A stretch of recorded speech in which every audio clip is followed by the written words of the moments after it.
Salut, bonjour, bonjour. Salut à tous mes frères et sœurs, à tous mes abonnés. Voilà. Salut mon frère Ange Isual. Salutations à toi, je pense que tu vas bien. De mon côté aussi, ça va, je me porte bien.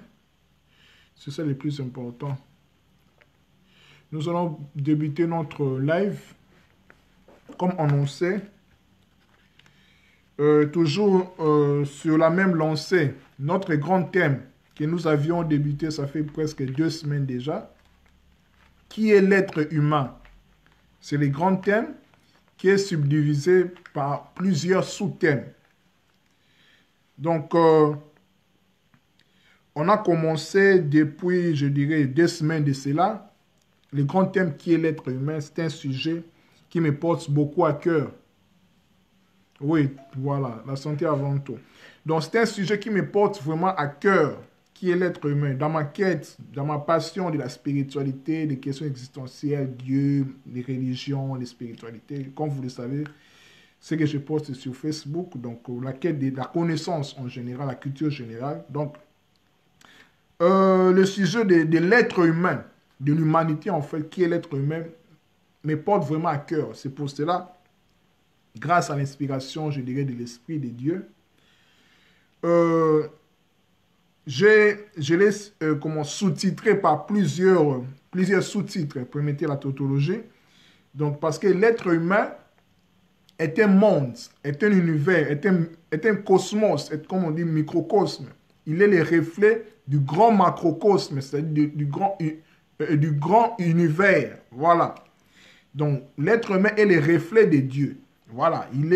C'est tout ce que vous savez de l'être humain, c'est on ne peut pas parler en une journée ou bien à une vidéo, non. Mais, par la grâce, je dirais, par la grâce du Seigneur, de Dieu, voilà. Les thèmes de qui est l'être humain me fascinent beaucoup, m'intriguent beaucoup. C'est pour cela que je l'ai subdivisé. Ça fait de cela 2 semaines, comme je l'ai dit. Je vais commencer par les sous-thèmes. Pour récapituler, le premier numéro qui est l'être humain, le premier numéro, nous avions parlé sur l'être humain en général, en fait. En général, qui est l'être humain. La vidéo se trouve sur ma page Kaling a tiré connaissance, en fait. Mais ça ne se trouve pas sur mon compte privé Kaling a l'idée, dont vous me suivez là. Le numéro 2, c'était le corps subtil. Nous avions abordé l'être humain dans ces plusieurs, comment je dirais, compartiments, caractéristiques, corps, tout cela. On a détaillé plus l'être humain. Il avait plusieurs corps, voilà. Ça se trouve aussi dans les 2 premiers numéros, ça se trouve sur ma page Kaling a tiré connaissance.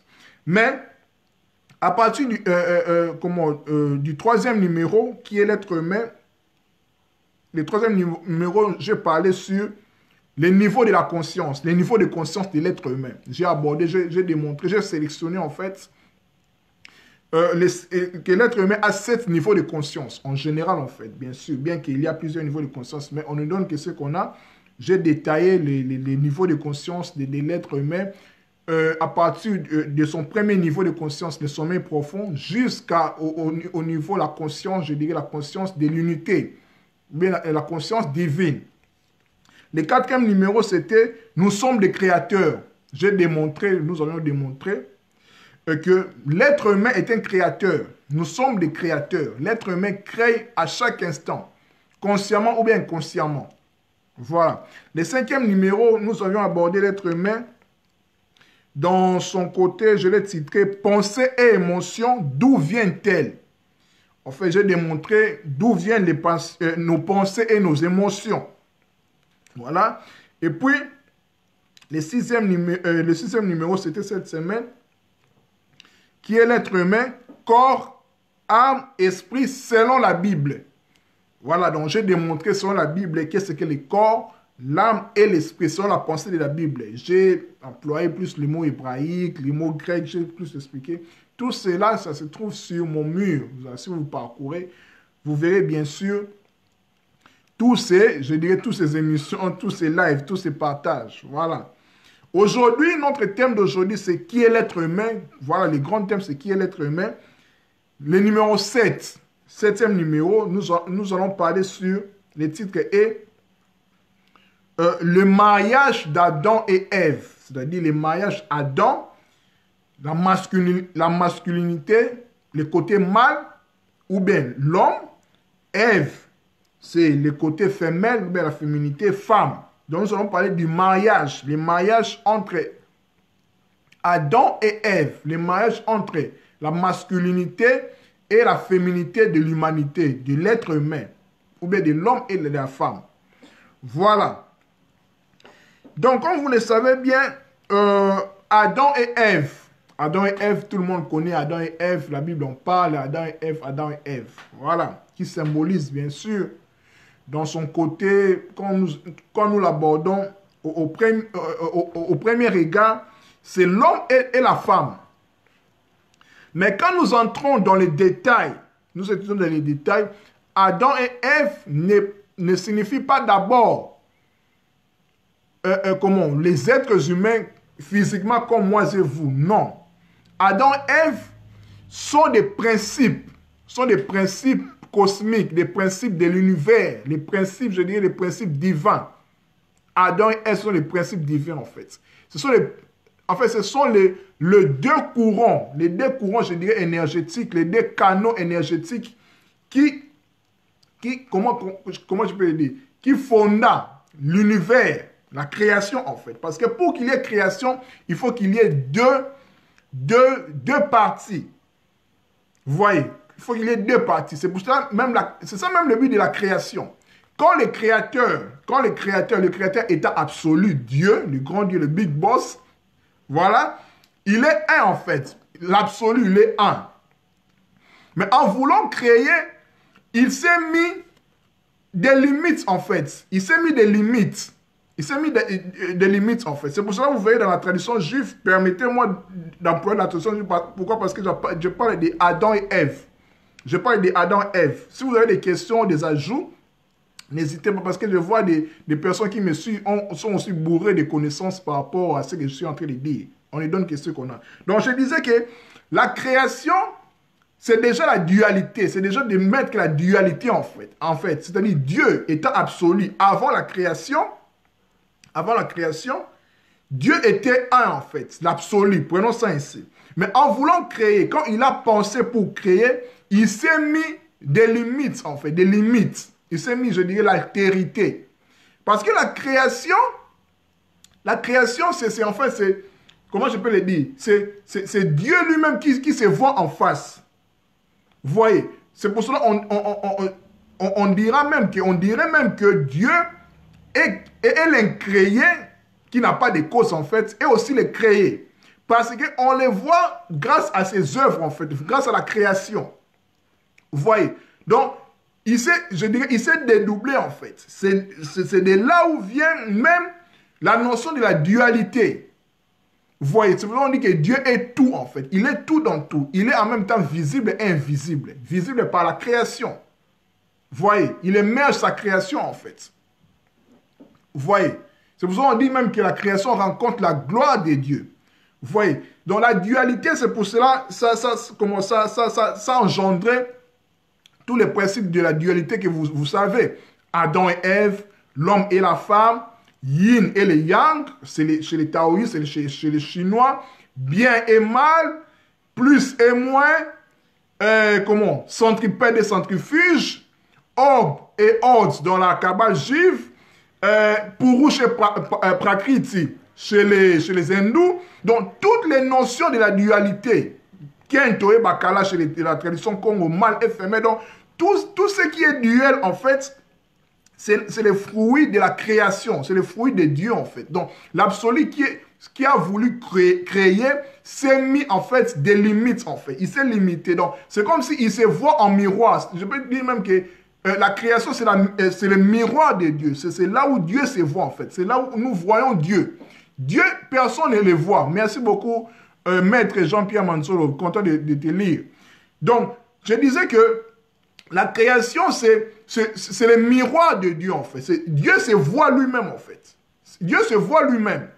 Parce que la Bible dit que personne n'a vu Dieu. Personne ne peut voir Dieu. Quand nous disons Dieu, c'est vague en fait. C'est vague. Mais Dieu, on le voit à travers ses œuvres, à travers sa création. Moi et vous. C'est pour ça que je dis toujours que je suis Dieu, vous êtes des déesses. Maître Yoshola dit même que ne savez-vous que vous êtes des dieux. Je vous ai dit que vous êtes des dieux. Vous voyez, tout est Dieu en fait. Comment de la pierre dans les reines minérales jusqu'à, voilà, l'infiniment petit, jusqu'à l'infiniment grand. Tout est Dieu, en fait. Voilà. Dans la création, c'est ça. Donc, c'était juste à titre introductif pour parler du mariage. Parce que notre thème d'aujourd'hui, c'est qui est l'être humain, le grand thème, le 5e numéro. Le mariage d'Adam et Ève. Quand je parle d'Adam et Ève, je parle de l'homme, moi et la femme, nos mères, voilà. Et des principes mâle et femelle, et la masculinité et la féminité. Voilà, c'est ça même le but du mariage. Le mariage, c'est ça. On ne peut pas avoir de mariage sans deux parties, en fait, sans deux parties. Voilà. Donc, je parle aussi de l'esprit et de la matière. Vous voyez, dans la création, c'est ça. C'est pour cela qu'on dit même en hébreu, comment, dans l'épître aux Hébreux, que tout ce que nous voyons vient de l'invisible, en fait. Donc, en fait, le visible est le reflet de l'invisible. Donc, le visible ne peut pas être sans l'invisible. Vous voyez, la matière ne peut pas être que sans l'esprit. Vous voyez, dans la matière, en fait, l'esprit est la matrice. C'est lui qui fait naître la matière. C'est exactement avec Adam et Ève. Donc, Adam, on peut le voir comme l'esprit et Ève comme la matière. Vous voyez la dualité en fait. La création, c'est la dualité en fait. Donc, pour créer, il faut qu'il y ait deux choses. Voilà. Entrons maintenant dans notre vif du sujet. Nous allons lire, voilà, quelques passages de la Bible parce que nous parlons d'Adam et Ève. Je vais lire la Bible ici pour communiquer à l'humanité en fait. Je parle seulement aux chrétiens, non, je parle à toutes les personnes, toutes tendances confondues, parce que la Bible, selon ce que j'ai compris, renferme des principes universels, les principes qu'on peut retrouver dans plusieurs religions, plusieurs spiritualités, mais avec un langage distinct en fait. Voilà. Notre thème d'aujourd'hui, je rappelle, qui est l'être humain, le grand thème, 7e numéro, les mariages d'Adam et Ève, de la masculinité et de la féminité. Voilà. Genèse chapitre 2, je vais lire le verset 18 et le verset 21, aussi le verset 24. Nous allons les voir tout au long de cet exposé.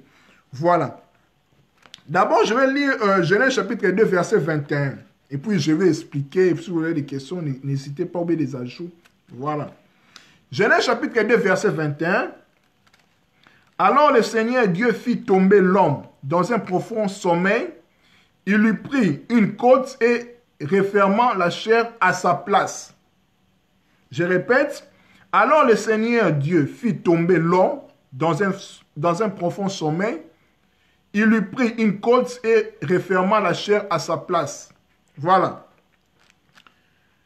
D'abord, nous devons nous poser la question, quand le passage dit « Alors le Seigneur Dieu fit tomber l'homme ». Quand nous parlons de l'être humain, il faut savoir, l'homme là, c'était qui en fait? L'homme là, en fait, c'était pas moi comme ça, distinct de la femme. L'homme originel, en fait, l'homme primordial, était androgyne, était mâle et femelle. L'Adam, là, qu'on parle Adam avec grand A, l'Adam. L'Adam était mâle et femelle. Il était mâle et femelle. Il n'était pas homme-femme, non. Parce que l'homme et la femme, c'est juste la matérialisation des principes mâle et femelle, de la masculinité et de la féminité. Donc, l'homme là, l'Adam, que Dieu fit tomber dans un profond sommeil, c'était l'Adam qui était mâle et femelle. Il était androgyne. Donc, l'androgynat de l'être humain. Je vais les démontrer aussi que pour voir que nous, moi et vous, nous sommes aussi androgynes. Nous renfermons en nous la masculinité et la féminité. Voilà. Dans la Genèse chapitre 2, verset 21, comme on l'a lu, nous allons l'expliquer maintenant. En fait, quand la Bible parle de l'homme et de la femme, avant que la Bible prénomme ou bien nomme l'homme et la femme Adam et Ève, au départ, l'homme et la femme étaient désignés sous le nom de Ish et Isha. Ish, c'est-à-dire I-S-H. Isha, c'est I-S-H. Et puis, le suffixe est S-H-A. Isha. Isha pour l'homme et femme, c'est Isha. Avant qu'il devienne d'abord Adam et Ève. L'homme dont parle Genèse chapitre 2, verset 21, dont Dieu fit tomber dans un profond sommeil, c'était l'Adam, en fait, Ish. En fait, l'homme là qui était mâle et femelle, il était androgyne. Voilà. En fait, les particules Ish, quand nous disons Ish, pour dire l'homme, avec grand H, pour signifier après, qui renferma l'homme et la femme dont nous sommes actuellement. Il était mâle et femelle, comme je l'ai dit, il était androgyne.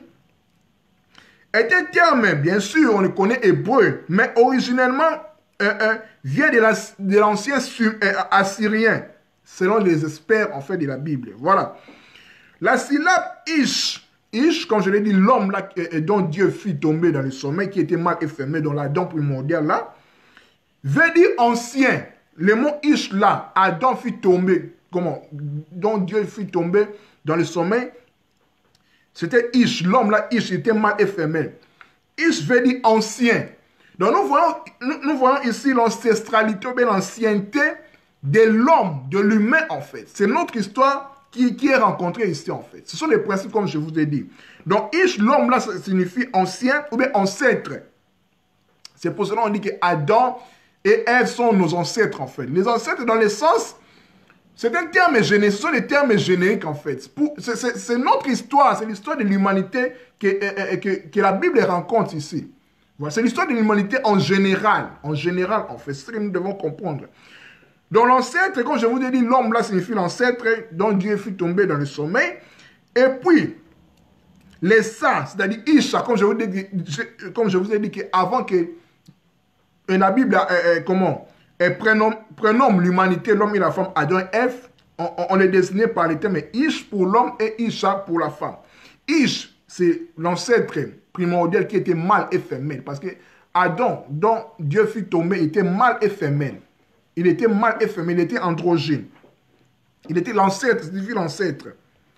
Maintenant, la particule ça, donc Isha, Ish pour l'homme primordial, et puis ça, les chats là de Isha, qui vient de Ish, l'homme primordial qui était mâle et femelle, exprime à la fois le cœur, entrailles et une matrice.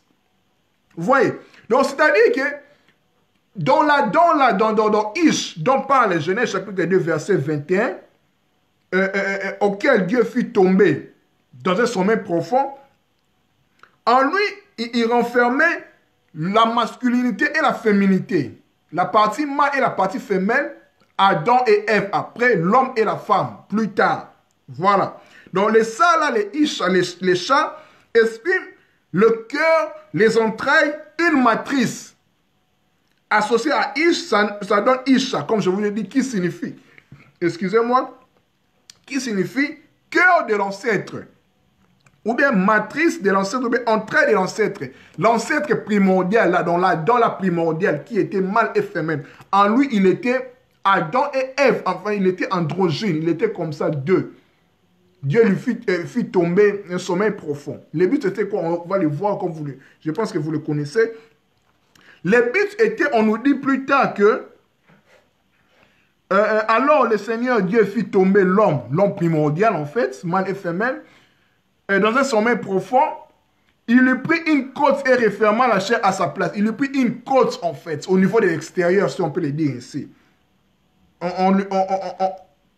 Il a subi, en fait, je dirais, une ponction lombaire ou bien une opération, quelque chose comme ça. Il était anesthésié, sommeil profond. Prenez ça ainsi pour être plus explicite.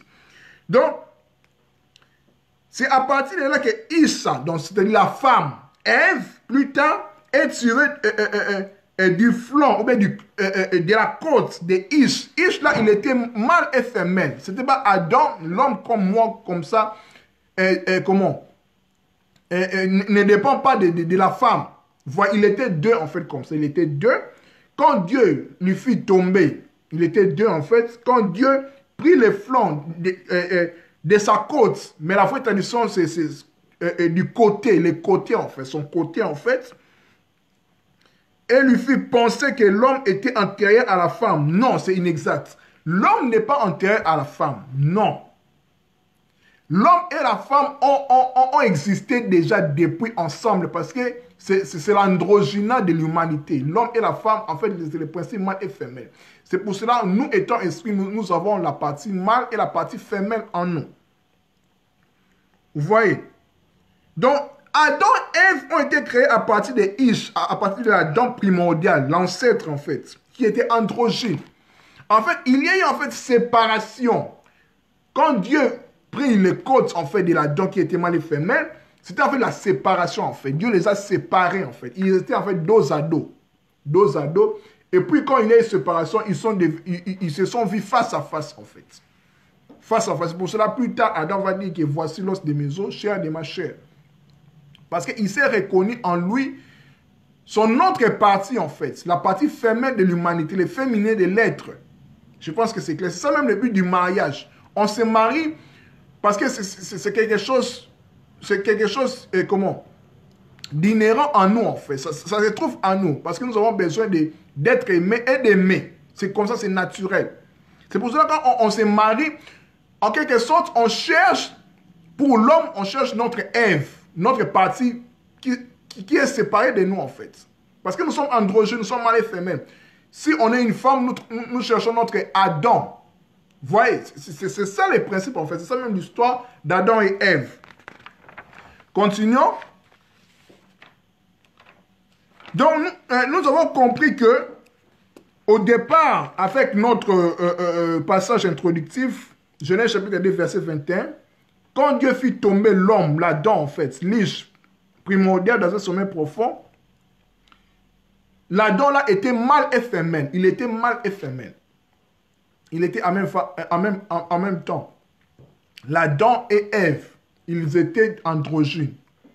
Ils étaient mâles et femelles. C'est l'Adam là que Dieu fit tomber dans un sommeil profond.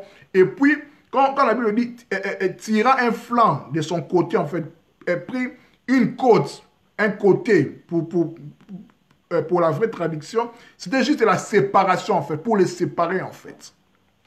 Voilà. Continuons toujours dans notre exposé. Nous allons lire un passage là qui est très intéressant, qui va nous permettre à comprendre ce que nous sommes en train de dire. Genèse chapitre 2, verset 18. Le Seigneur Dieu s'est dit, il n'est pas bon que l'être humain soit seul. Nous parlons de l'être humain. Il n'est pas bon que l'homme, avec grand H, soit seul. Je vais le secourir en lui faisant une sorte de partenaire. Voilà. Mais dans la traduction, dans la vraie traduction, en fait, en hébreu, dans l'esprit hébraïque, parce que la Bible a été écrite en hébreu, la Torah, les 5 premiers livres de Moïse, dont Genèse, il est dit, Elohim dit, donc Dieu dit, l'Adam, je lui ferai une aide prendre conscience de sa sémence, afin qu'il soit capable de communiquer avec lui-même. Vous voyez, ça change tout en fait. En fait, quand la Bible dit qu'il n'est pas bon que l'homme soit seul, je lui ferai une aide semblable. En fait, la Bible veut tout simplement dire que il n'est pas bon que l'homme, l'Adam, soit coupé de lui-même. Ne se rende pas compte qu'il est aussi femelle, il est aussi Ève en fait. Une partie femelle aussi lui concerne en fait. Parce qu'ils viennent tous dans l'androgyne en fait. Dans l'Adam là qui était mâle et femelle. Dont on a vu dans Genèse chapitre 2 verset 18. Vous voyez. Donc, il n'est pas bon que l'homme soit seul. C'est-à-dire que l'homme au départ n'est pas seul en fait. Parce qu'il n'est pas bon que l'homme soit seul. Parce qu'au départ l'homme n'est jamais seul. L'homme est toujours deux. C'est pour ça que je vous ai dit que, étant esprit, nous sommes incarnés, nous avons en nous la partie mâle et la partie femelle. C'est pour cela qu'on cherche à se marier, à nous marier. Pourquoi? Parce que l'être aimé cherche à aimer et à être aimé. C'est comme ça, c'est un principe qui est comme ça depuis la création. Vous voyez? Donc, l'être humain, quand on dit qu'il n'est pas bon que l'homme soit seul, parce que l'être humain veut toujours se marier, aimer, être aimé, il cherche son autre côté, en fait, parce qu'au départ, il est androgyne. C'est comme ça, c'est comme ça. Ça reste ainsi pour l'humanité. Tout le monde cherche à se marier, pas même se marier, mais cherche une âme sœur, une âme jumelle en fait. Parce qu'en lui, il y a le principe mâle et féminin. Il est androgyne au départ, dans son essentialité. Il est mâle et féminin. On dit qu'il n'est pas bon que l'homme soit seul. Je lui ferai une aide, prendre conscience de sa sémence. C'est-à-dire, quand Dieu prie après le sommeil profond, d'Adam, quand Dieu a pris la côte sur le côté d'Adam qui était mâle et féminin, il y a une séparation. En fait, Dieu voulait dire à Adam, à l'homme, si je peux le dire ainsi, que tu n'es pas seul. Il y a en toi ton autre côté, en fait. C'est pour ça que je vous dis qu'au départ, ils étaient dos à dos. Quand Dieu prit, en fait, les sépara, Ève sortit de la côte d'Adam qui était androgyne, en fait. Il y a eu en fait séparation. Maintenant, Adam pouvait dire que voici l'os de mes os, chair de ma chair. Il s'est reconnu en fait son autre partie, le féminin de l'être. Parce qu'en nous, nous sommes mâles et femelles. C'est pour cela qu'on s'incarne soit en homme, soit en femme. Mais en nous, les femmes sont mâles et femelles, les hommes aussi sont mâles et femelles. Vous voyez, le principe mâle, c'est le principe qui se souvient, c'est le principe du souvenir. Vous voyez, c'est le principe du souvenir. Et le principe femelle, c'est le principe qui reçoit en fait. C'est le réceptacle en fait, qui reçoit. L'époux et l'épouse. C'est pour cela qu'on dit, c'est ça même le principe de l'église. L'époux qui est Christ et l'église qui est l'épouse. C'est l'image d'Adam et Ève.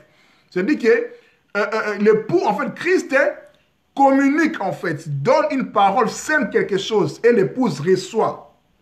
Vous voyez, donc, le principe mâle, c'est l'homme, en fait, c'est lui qui doit penser, qui doit réfléchir, en fait, qui doit se souvenir de son autre côté qui est femelle, en fait. Et Ève, la femme, le principe femelle, est là pour recevoir la sémence par les sexes, ou bien par les oreilles, par tous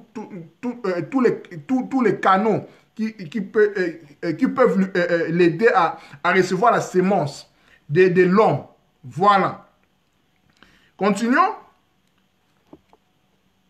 Maintenant, nous allons détailler en fait chaque mot important, clé de ce passage de Genèse chapitre 2, verset 18. Quand on dit qu'il n'est pas bon que l'homme soit seul, je lui ferai une aide semblable. Tout cela, je l'ai expliqué.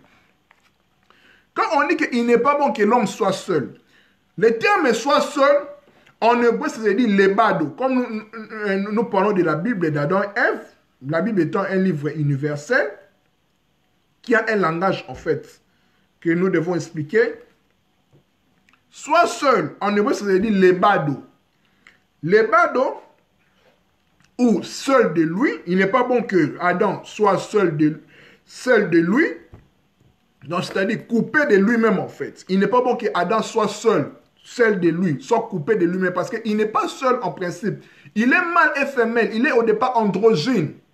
L'Adam qu'on a plongé là pour prendre Ève de sa côte, de son flanc, il est mâle et femelle, il est androgyne en fait, j'insiste, il est androgyne. C'est pour cela que nous sommes mâles et femelles, les hommes et la femme. Au départ, c'est un d'abord. Au départ, c'est un d'abord. L'absolu et puis la dualité, la création. Voilà. Donc, soit seul, quand on dit qu'il n'est pas bon que l'homme soit seul en hébreu, c'est les bad ou bien seul de lui. Racine les bad, qui veut dire seul, qui vient du verbe badol. Badol qui veut dire séparer. Donc quand la Bible dit qu'il n'est pas bon que l'homme soit seul, en quelque sorte, la Bible voulait dire qu'il n'est pas bon que l'homme soit séparé de lui-même. Parce qu'au départ, il est mâle et femelle. Là, on parle de l'homme androgyne. On ne parle pas de l'homme moi comme ça, unique. Non. Quand la Bible dit qu'il n'est pas bon que l'homme soit seul, en fait, la Bible veut dire tout simplement qu'il n'est pas bon que l'homme soit séparé de lui-même. Parce qu'il n'est pas seul.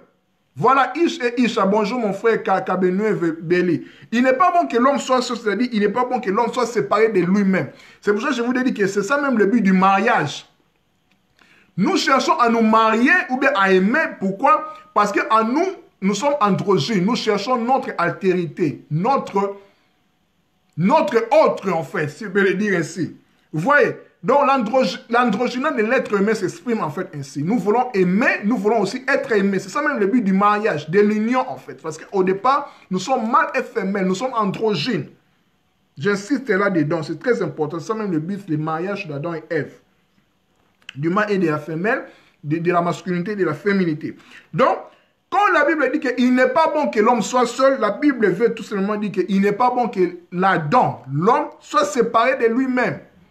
C'est ça même le but du mariage en fait. Quand on cherche à se marier ou à aimer quelqu'un, un partenaire, en fait, nous voulons dire tout simplement que je suis seul, je ne veux pas en fait être seul, je ne veux pas être séparé de moi-même parce que je vais chercher quelqu'un qui peut me combler en fait, qui peut combler, qui peut me combler, qui peut me compléter, qui peut me permettre que je sois accompli parce qu'en réalité, je suis deux en fait.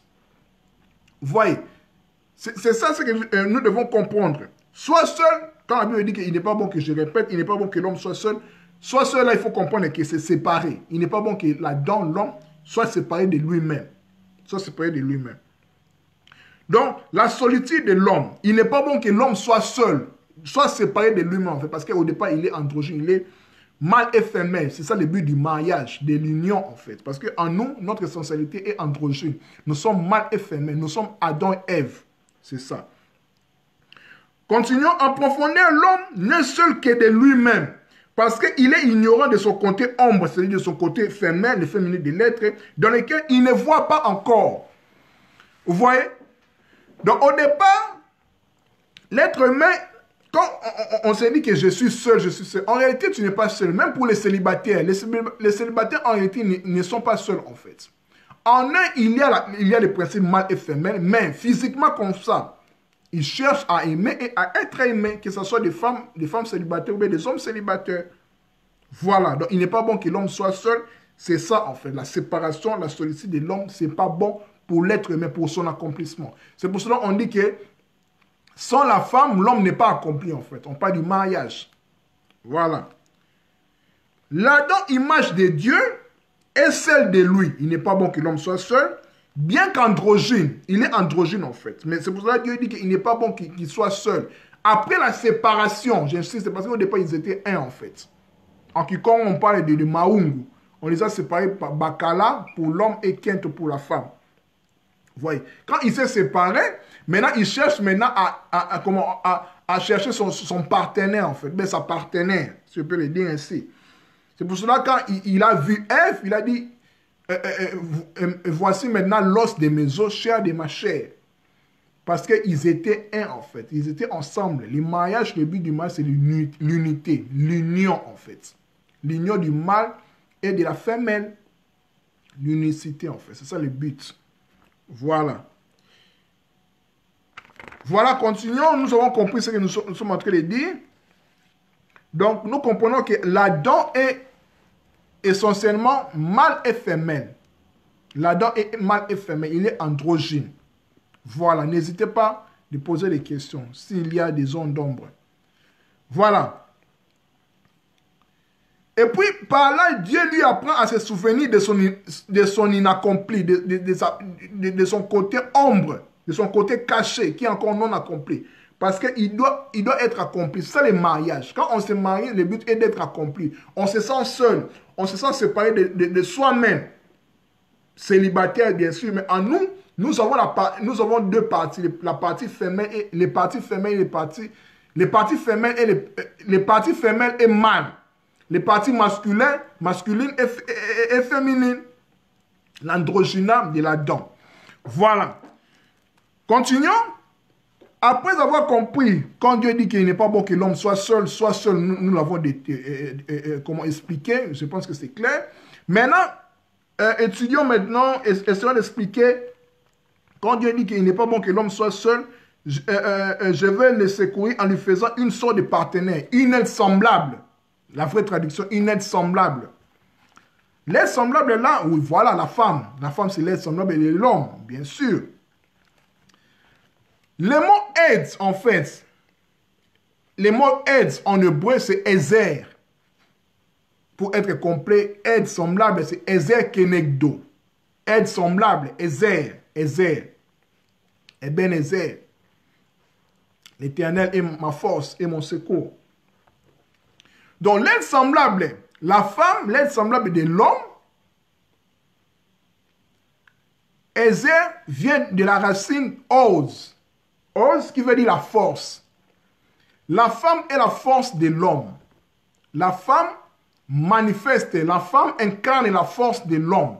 Dans un mariage, dans un couple, la femme est une force. C'est ça même le but de l'aide en fait. Quelqu'un qui t'aide, c'est quelqu'un qui t'apporte de la force. L'aide semblable, il est semblable à toi en fait. Parce que au départ, comme je l'ai dit, Adam, que Dieu a plongé dans le sommeil, dans Genèse chapitre 2, verset 21, il était mâle et femelle. Il était mâle et femelle. Il était double comme ça avant la séparation. Avant la séparation, la Bible dit que Ève vient de la côte en fait. En fait, c'est une façon de dire, mais c'était la séparation en fait. Ils étaient dos à dos. Quand Dieu les sépara, ils se sont vus face à face comme ça.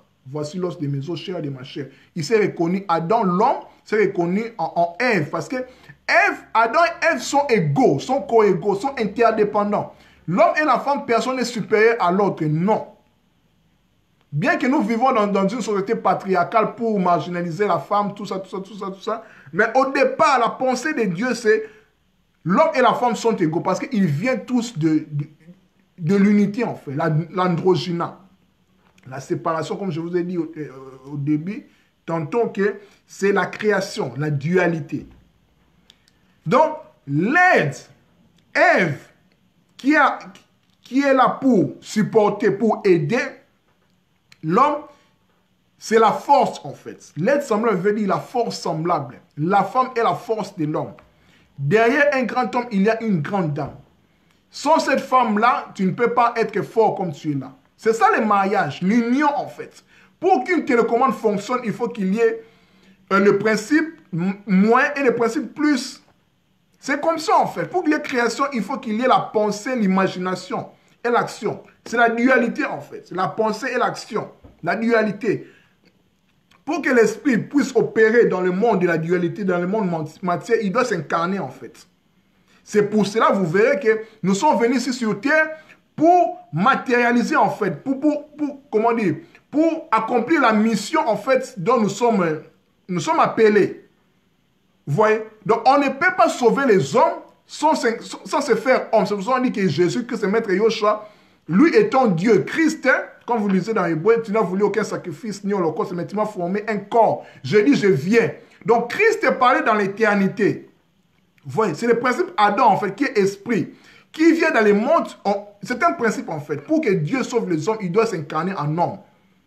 Vous voyez, c'est comme ça en fait. Donc nous sommes des dieux, comme je vous ai dit, nous sommes des dieux en fait. Je vous ai dit que vous êtes des dieux, Dixit Maître Yoshua. Donc je disais que la femme, étant elle semblable, étant, comme la Bible dit que je lui ferai une sorte de partenaire elle semblable de la vraie traduction, Ezer Kenegdo, Ezer, Ebenezer, l'Éternel m'a secouru, l'Éternel m'a force. Donc la femme est la force de l'homme. La femme est la force de l'homme. L'aide semblable, il est là pour te secourir. C'est ça le couple, c'est ça l'union en fait. La femme n'est pas inférieure à l'homme, ni l'homme est supérieur à la femme, non. Je sais bien, nous vivons dans une société patriarcale, bien sûr, pour marginaliser la femme, tout ça. Mais au départ, la pensée de Dieu est que l'homme et la femme sont co-égaux. Sont égaux en fait. Je ne dis pas ça pour faire comment, pour dire aux femmes de se rebeller, non, c'est pas ça. Même quand on dit que la soumission, femmes seraient soumises et hommes et mari aimaient vos femmes. La soumission, en fait, c'est quoi? La soumission n'est pas l'esclavage. La soumission, quand nous voyons dans soumission, nous voyons être sous la mission, être sous la vision de l'homme. Pourquoi? L'homme étant le visionnaire, étant le chef, je précise bien, les chefs ici, c'est le capitaine. C'est lui qui mettait les caps. C'est lui qui montre la vision. Pourquoi? Parce que c'est lui, c'est Adam qui a vu d'abord, quand il y a eu séparation, quand Ève vint de la côte d'Adam, Adam là qui était mâle et femelle, mais Adam, l'homme et la femme, Adam, l'homme, voilà l'homme comme moi, comme ça, Ces souvenirs au départ, quand je vous dis que ces souvenirs, c'est le principe même mal. En hébreu, c'est ces accords, en fait. Les accords, c'est ces souvenirs. Et ces souvenirs, il a dit que voici l'os de mes os, chair de ma chair. Donc, il s'est reconnu, en fait, en Ève. Donc, en fait, Ève, c'est la dent en forme féminine, en fait. Vous voyez? C'est ça, en fait, ce que nous devons comprendre. Les mariages, c'est ça. C'est l'unité. C'est l'androgyne. Au départ, c'est ça. C'est l'unité. Bien sûr, la matérialité, la dualité, mais le but est de faire un. C'est pour cela qu'on se marie, comme je vous ai dit. L'être humain, dans son essence, que tu sois homme ou femme, tu as besoin d'aimer et d'être aimé. Bien que tu ne vas pas te marier, tu es libre de te marier ou pas. Mais au départ, tu as besoin de quelqu'un, en fait. Parce que en toi, ton essentialité te rappelle que ton être-té, ta façon d'être te rappelle que tu es mâle et femelle. Tu dois aimer, tu dois être aimé. C'est ça l'union, en fait, ce que nous devons comprendre. C'est très important. Donc, l'être semblable, la femme, c'est la force de l'homme. L'être semblable, il est la force semblable à l'homme. Derrière, je répète, derrière un grand homme, il y a une grande dame. Vous voyez? Derrière un grand homme, il y a une grande dame. Obama ne pouvait pas être comme il est là sans Michelle Obama. Ni même Macron, bien qu'on peut dire que oui, Macron, moi je ne suis pas là, je ne suis pas de personne, mais quand nous voyons Macron, d'ailleurs même on dit que c'est grâce à Brigitte, en grande partie, que Macron est devenu président en fait. Vous voyez? Donc derrière un grand homme, il y a toujours une femme, une aide semblable, une aide qui soutient, une force. Et puis la force, c'est la gloire. Donc la femme étant la force d'Adam, c'est la gloire d'Adam. C'est celui qui est caché. C'est pour ça qu'on dit que la gloire de Dieu, dans Proverbe 25 et 2, la gloire de Dieu, c'est de cacher les choses. Et la gloire du roi dont nous sommes est de pénétrer, en fait, de sonner les choses. Vous voyez? Donc la femme étant l'être semblable, c'est la force. Ézer, Oz, c'est la force. C'est la gloire de l'homme. La femme est la gloire de son homme, en fait. Sans la femme, l'homme ne sera pas accompli. C'est ça le mariage, c'est ça l'union, en fait. La pensée de Dieu.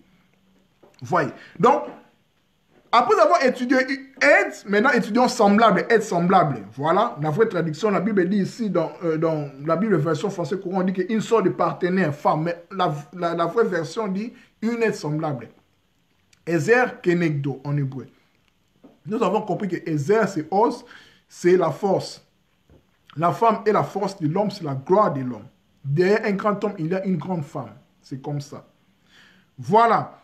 Semblable, ça s'est dit en hébreu kenegdo. Dans ça, nous pouvons tirer neged. Neged, ici, ça fait référence à deux poissons qui se regardent. Donc, nous comprenons que être semblable, un couple, un homme et une femme sont semblables en fait, parce qu'ils sont venus dans la dent là qui était androgyne, mâle et femelle. Ils se regardent en fait. Ils sont aptes à communiquer entre eux. Avec lui-même. Donc Adam qui est mâle et femelle est apte à se communiquer avec lui-même. C'est ça même le mariage intérieur. Dans la spiritualité, on peut le dire même quand les gens prient ou bien méditent, le but est de retrouver son côté ombre en fait. L'homme quittera son père et sa mère et s'attachera. Tu vois, la pensée quitte et s'attache en fait avec la matière pour faire un, pour créer. Les mariages peuvent se voir extérieurement, moi et ma femme, nous et nos femmes. Et puis intérieurement aussi, le mariage intérieur entre sa partie mâle et sa partie femelle. Voilà. Donc retenons ceci que Adam est créé mâle et femelle au départ, la Bible le dit. Ce n'est que dans le processus de la séparation, Genèse chapitre 2, verset 28, verset 21, pardon, elle vient de la côte, du côté d'Adam, il y a une séparation en fait, l'Adam qui était mâle et femelle. Ou distinction de ces deux aspects de lui-même mis face à face. Voilà. Dans le voir que l'Adam peut entrer en communication avec lui-même, avec Ève en fait. Au départ, nous sommes un androgyne, mais la matérialité, la dualité, c'est fait que nous sommes séparés. Il n'est pas bon que l'homme soit seul. Il n'est pas bon que l'homme se sépare de lui-même. C'est pour cela qu'on cherche à nous marier. À se marier. Voilà, on cherche à se marier, à aimer et à être aimé. Donc voilà, je pense que c'est clair. Ce que je pouvais dire, notre thème d'aujourd'hui, c'était qui est l'être humain, 7e numéro. Le sous-thème était le mariage d'Adam et Ève, c'est-à-dire Adam, le principe mâle et femelle, la masculinité, et Ève, c'est le principe féminin. La féminité femelle, la femme, Adam c'est l'homme. Voilà, nous avons compris, la vidéo va rester sur mon mur. À nous revoir la prochaine fois pour... nous allons continuer toujours dans la même lancée avec notre grand thème qui est l'être humain. Nous allons voir, il n'y a pas encore de sujet. Bon, je laisse que l'esprit m'inspire, voilà. De toute façon, vous serez annoncé. À nous revoir la prochaine fois. Je vous souhaite un bon week-end. Prenez soin de vous, profitez-en. Il fait beau dehors. Que Dieu vous garde. N'oubliez pas que vous êtes de Dieu. Vous êtes mâle et femelle. Voilà. Il n'est pas bon que l'homme soit seul. Big dédicace à tous les hommes mariés. Le but du mariage, moi étant marié, voilà, une année déjà, c'est de retrouver l'union. De se dire que ma femme n'est pas mon inférieur en fait. Il est mon aide semblable. Il est ma force. Ma femme est ma gloire. Ma femme est ma force. Ma femme se soumet à moi par rapport à la vision dont je suis pour notre mariage. Il se soumet quand il voit la vision en fait. Quand il voit l'amour en fait. Pour apporter son aide, sa force. La femme apporte la force dans les mariages. Sans la femme, il n'y a pas de mariage. Sans la femme, l'homme n'est pas accompli dans les mariages. C'est pour ça qu'on se marie. Les mariages, c'est pour trouver l'unité. Pour votre intérêt, en fait. Nous vivons dans une société patriarcale où le sujet du mariage est tabou. Même le terme soumission est galvaudé, en fait. Il n'est pas bien expliqué, en fait. Soyez soumis, mais soyez soumis à quoi? À la vision, à la mission de l'homme. Pour que la femme apporte son aide, la femme qui est semblable, son aide qui est la force, exerce, ose, la force en fait. Voilà, je pense que j'ai dit tout ce que j'ai prévu. À nous revoir la prochaine fois pour d'autres sujets. Je pense que nous allons continuer toujours dans cette même lancée, qui est l'être humain. Aujourd'hui, c'était le 7e numéro. La vidéo va rester sur mon mur. Voilà. Donc, prochainement, nous allons continuer sur la même lancée, à moins que nous parlions d'autres sujets qui me viendra en esprit. Et puis voilà. Merci à toutes les personnes qui m'ont suivi, à toutes les personnes. Salutations à ma soeur Judith Moulopo, à mon frère Kabenueve Belli, au maître de déchirement de mystère Jean-Pierre Manzolo. J'ai vu aussi mon frère Ruf Longele, le grand politologue. Toutes les personnes en fait qui m'ont suivi, mon frère Ange Isual. Donc merci beaucoup. À nous revoir la prochaine fois. Que Dieu vous garde. Je vous aime beaucoup. Que la paix soit dans nos cœurs. Bye bye. Ciao.